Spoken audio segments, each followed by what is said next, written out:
let's go to our all locations view controller, and on top I'm going to create another variable and call this weather data, and this is going to be type of city temp data. It's going to be an optional. So what we want to do is we are going to display in our table objects of city temp data. So in our number of rows at index, number of rows in section, we want to count how many objects we have in this array, because this will be the source of our table view data. Right, so I'm going to say weather data. Since it's an optional, I will put question mark dot count. So in case if this is nil, so we don't have any weather data because it's an optional, and our file here, our function requires to return an int, which is a number. We cannot give it a nil here as a return type, so we have to give it an option, secondary option, in case if our weather data is nil. So what we are going to do is double question mark and put 0. So in case if this is nil, it will just return 0. Otherwise, it will return the number of objects we have in our array.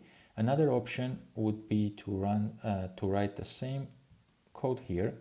Would be say if weather data not equals to nil, we could say return weather data unwrap this count, so we can be sure that it's not nil. We can unwrap, and then we say else, we can say return 0. So instead of this, we are writing this short line which checks if we have this, return the count, otherwise return 0. So we don't have to type a lot in case if we have a nil object there. Then if we move down, here we are dequeuing reusable cell for identifier, but this is not a standard table view cell. We have designed our own cell, and we can unwrap this, and we can say that this is a type of main weather table view cell. And since this is a main weather table view cell, we can say cell.generate cell function, and here I'm going to pass my weather data, and we can unwrap this, and we can set the data to be index path.row. So we get one object out and we provide it to our cell, so it will generate this cell for us. Just before we can do this, let's safeguard, and we're going to check if actually we have a weather data, and we say this is not equals to nil. And then we are going to call our generate cell function, and because here we are force unwrapping our optional. Before we do that, we want to make sure it's not nil. Okay, and so we have our data source for our weather table view. Now you may ask a question that how this table, this view here, will know that what temperature we have for each city, because this view doesn't have any function to actually get the weather for specific data or of a specific location. This is a very good question. What we want to do is we are not going to implement any function to use our model and receive location weather. What we want to do instead is whenever we are getting locations and weather in our weather view here, so whenever we pass on to the next view here, we want to take this information and provide it to this view, so it knows which city and what weather it has, so it can just put inside our table view here. So we need to implement this function before we transition to this said view. But since we are here on this function, on this view controller, before we move on and do that functionality to pass the information to our all locations table view controller, what I want to do is to finish my table view functions. And the other required thing we need here is to be able to delete any location from our user defaults. So right now we have an option to add something to a new location to our user defaults, but we don't have any way to delete them. So this is will be the place where we are going to allow our user to delete any location he no longer wants to have in his database. So he can just click delete and it will be removed from our table view, and plus it should be removed from our user defaults. So let's implement a function. I'm going to put a mark and call this table view delegate. And here we are going to have three functions. The first one is did select the row index path. So we want to do something whenever our user selects our row. Did select row at index path. And we need to write in front of it override, because this is a UI table view controller and not a standard view controller, and these functions already exist inside our standard UI table view controller. So that's why we're going to override this. And then we want to be able to edit our rows.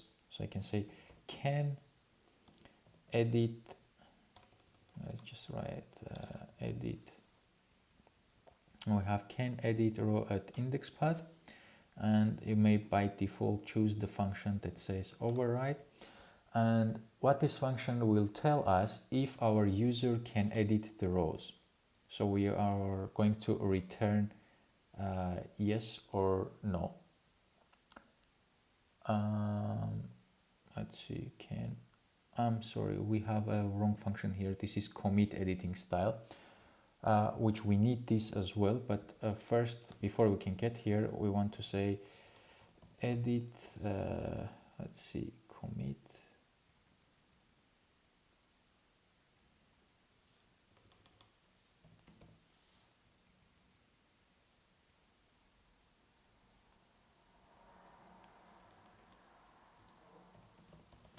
Table view, let's find can edit row at index path, which returns boolean, and we need to have override in front of it as well. So first we want to tell if our user can edit the row, and then comes commit editing style, which is called whenever our user, for example, selects the delete here. So can edit row at index path expects us to tell it yes or no. So we want to know when we can edit our view, our cell or no. Since our table view will have the first view as a current, first cell as a current location, we don't want to allow our user to delete this, because there is nothing to delete. This is not coming from our user defaults. This is passed from our weather view, and this is for our current location only. So for our first row, we don't want to be able to edit this, but for anything else that is loaded from our user defaults, we want to be able to edit this. So I'm going to say return, and again we're going to do a one-liner, and I'm going to say index path dot row not equals to 0. So if our index path dot row, so if the row is not 0, so it's not the first row, we are going to return true. Otherwise, we are going to return false. Again, this is a short version of, we would say, if index path dot row equals to 0, then return false. Otherwise, return true. So again, this represents all these. Okay, so we don't want to edit the first row, we want to edit the rest. And then we have our committing style. So here we want to check if editing style is equals to delete, because it may be also equal to reorder, but we don't support this in our application. So then if you edit, you can in some applications you can reorder your cells, so put which city you want to be first. But we want to see if it's delete. Then we want to say let location to delete, so we keep hold of our temporary location object, is equals to weather data, and since this is an optional, and then we get the index path dot row. So we take hold of our object that we want to delete, and then I will say weather data dot remove at index, and the index will be our index path. So we are removing this from our weather data array. So we no longer have this object in our weather data array. But since we are keeping a temporary version of it, we can use this to delete it from our user defaults. So to do that, I'm going to put a note here, delete from user defaults. We're going to write a function that will take this temporary location, and it will go and delete this from our user defaults. And once everything is done, we want to say table view reload data. Okay, so we can display all our new information.